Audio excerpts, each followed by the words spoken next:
Hi, everybody. This is Mallory Grimste, teen therapist from Woodbridge, Connecticut, and I'm so excited to kick off this little experiment that I'm trying for the month of June. We'll see, how you guys like it and how it works for me. 'Cause, this is a mutual experience, and I'm just excited to get started. If you missed my little heads up about what's happening, I'll just recap real quickly for you.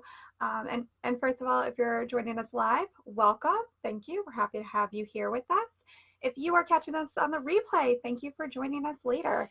The nice thing about these videos is that they only go away if I delete them. Well, in theory, unless you're saving them. But for now, I'm planning on having these accessible as long as they're relevant and useful for you.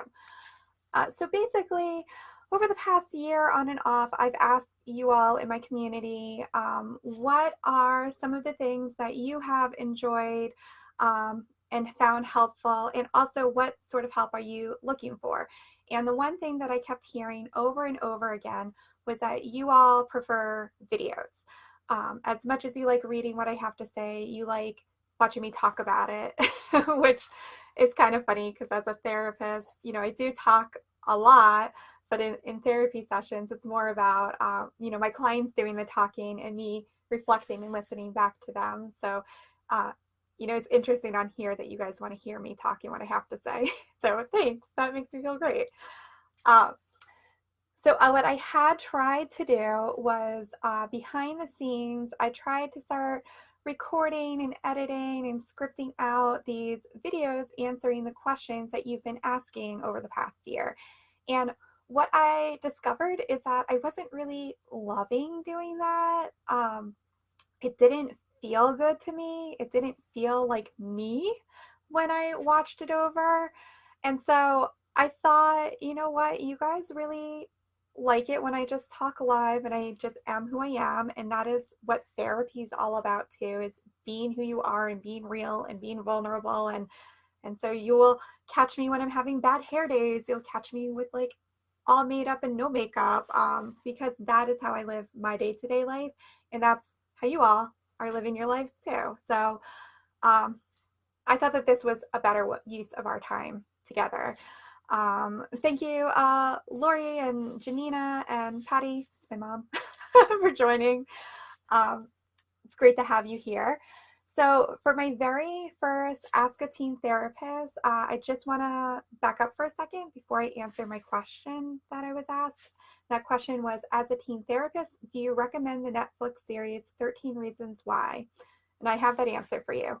But first, I need to go over a little mini disclaimer for legal purposes and also for health purposes as well.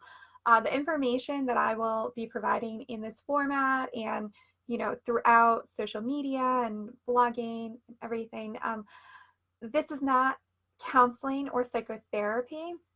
This is meant for educational and informational purposes and as a self-help tool for you and your usage. It's to be used at your own risk and judgment.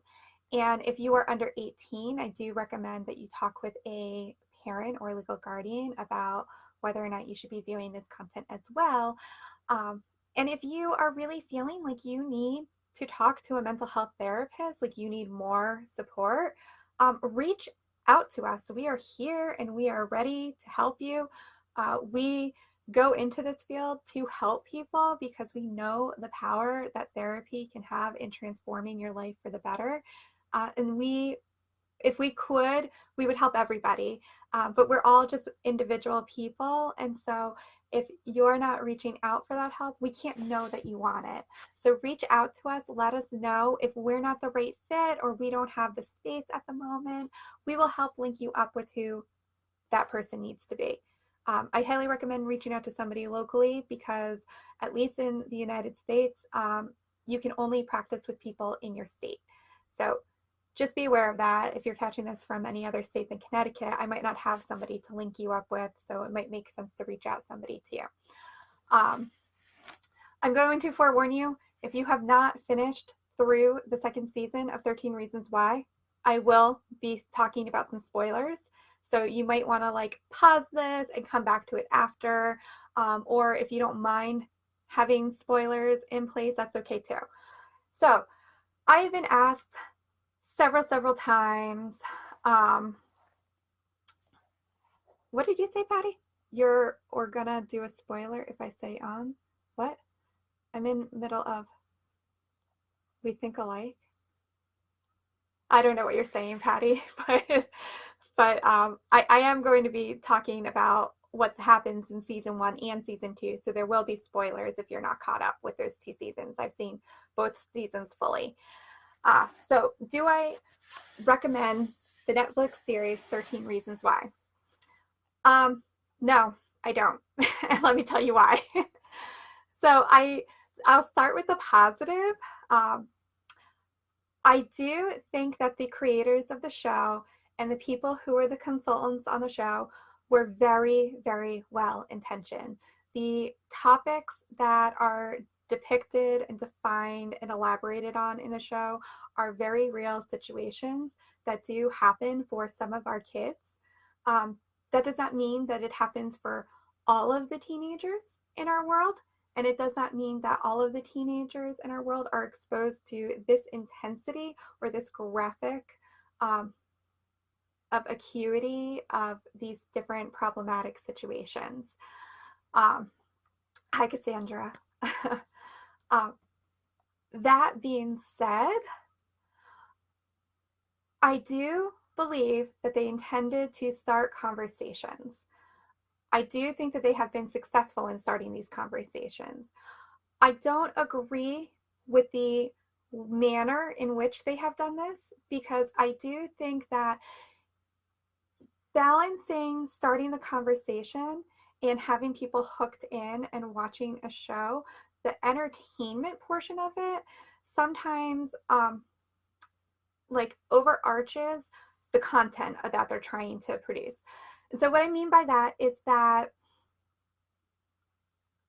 all of the kids in the show totally could benefit from therapy. They all have very real struggles, very real issues. They tend to take it on for themselves. They tend to not want to reach out to others for support. And that's where therapy can be a really great spot to process some of this stuff and learn the skills that you need to be able to ask for that help from the other people in your world and in your life. Most therapists, myself included, don't intend therapy to be a long-term solution. We really want to help give you the tools and strategies and skills so that you don't need to rely on therapy for every little problem. That's not a healthy therapeutic relationship. So within the show, they tend to glamorize and also over-exaggerate some of the display of symptoms. Now, that's not to say that there aren't kids out there who are struggling to the extent that these kids are struggling. Teen suicide is a very real thing. The rates are rising again, which is very scary. But the show glamorizes it in a lot of ways. It makes it kind of entertaining and a game and trying to figure out, like, why is Clay on the tapes? Why is he getting the tapes? That was like all of season 1. And then to keep this information from her parents and the authorities and the helpers, it just didn't make sense. It wasn't a good choice to model for teens. And they didn't really do a great job in season 1 of telling teenagers throughout the show, who this is marketed and geared towards, how to make better choices.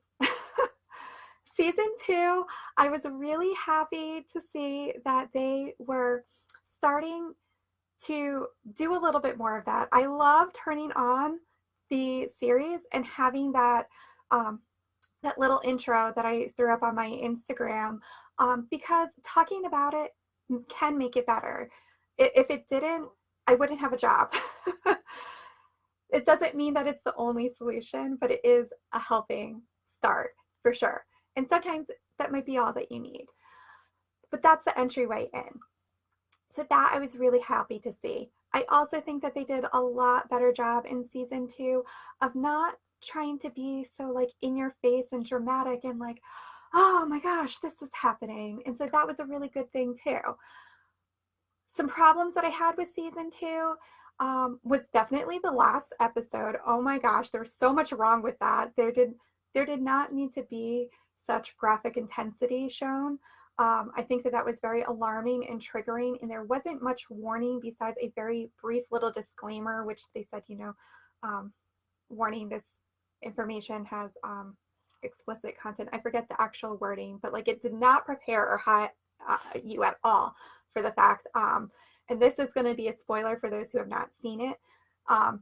There's a very intensely graphic, almost gratuitously graphic, I'm just going to go there, it was gratuitous, scene where one of the male teens is anally raped with a foreign object. That is something that, yes, it can happen. I don't think that starting the conversation and having entertainment purposes that we needed to see that, and that's very triggering, especially for somebody who's lived or experienced that or has had knowledge of those experiences. I didn't think that was helpful. I thought that was actually very hurtful for some of these teens. I also was like shocked at the end of the season when one of the teenagers shows up to a school dance preparing to plan for a school shooting, also giving what is happening in this world a very real conversation that needs to be had. This is happening for our teens. Our teens are scared and worried about this. This is something that comes up often in my groups and individual sessions with teenagers. And the things that are helpful for these situations is to find a safe place, hide, don't try to be a hero. You are a kid, be a kid, don't be a hero, and call for help. Those are the 3 things that you should be doing.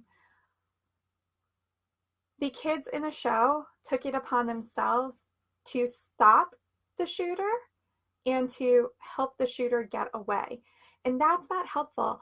That person is struggling and really needs help. They need actual consequences. That's a very serious thing that they were attempting to do.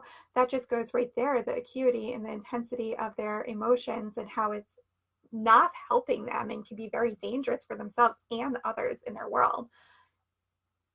And without that natural consequence, that child has now learned that I can still do a bad thing and not have to worry about what happens next.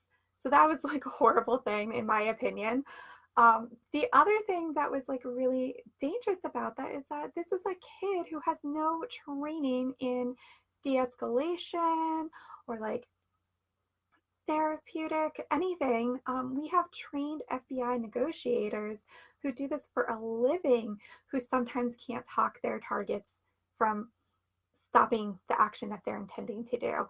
Why would we expect or put on a teenager that that's their responsibility or job to be a hero in that situation? I think that's a horrible example and that nobody should do that. The other thing is that sometimes by getting legal consequences, you can get therapeutic help too. A lot of judges, especially working with teenagers, are really geared towards wanting to help so that they don't end up going the incarceration route. I can't tell you as a mental health professional how many times I have had experiences where a teen has gotten involved legally with the court system for very poor choices, and from there has been able to access the mental health and emotional support that they really can benefit from. So that's not a bad thing if somebody gets help, even if it's through the legal system.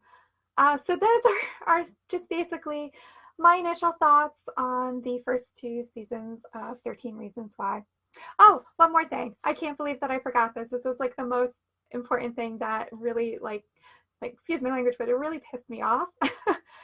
For some reason in this show, most of the teens that when they do get help, they get sent away.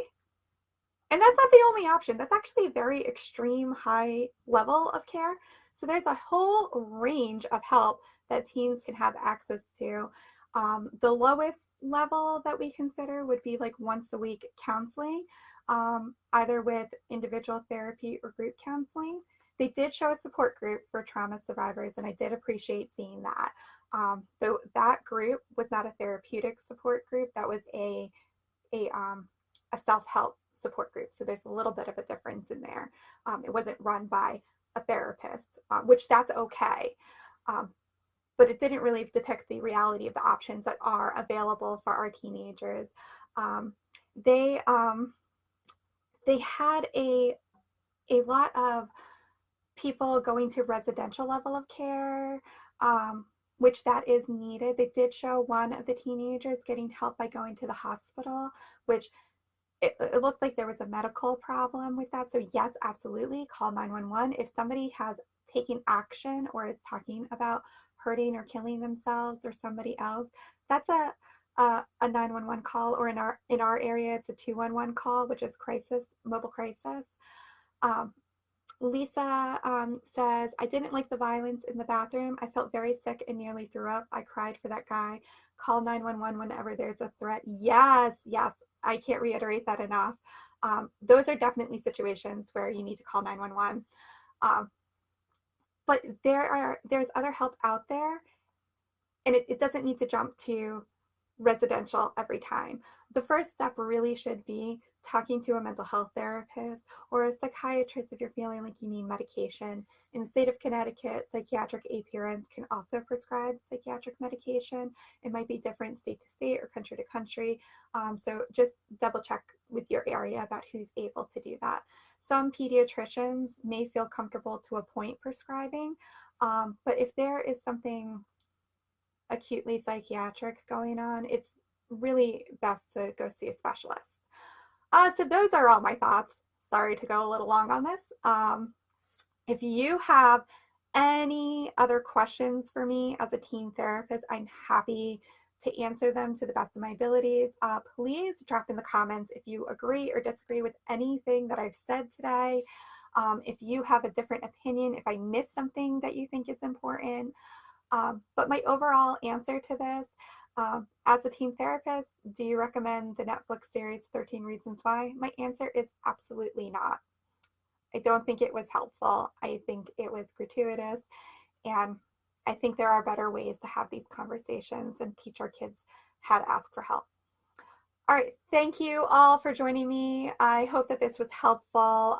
Let me know, even if you're catching this on the replay later, and I will be back next week with another video answering another question from you. All right, everybody, be well and enjoy your weekend. Thank you.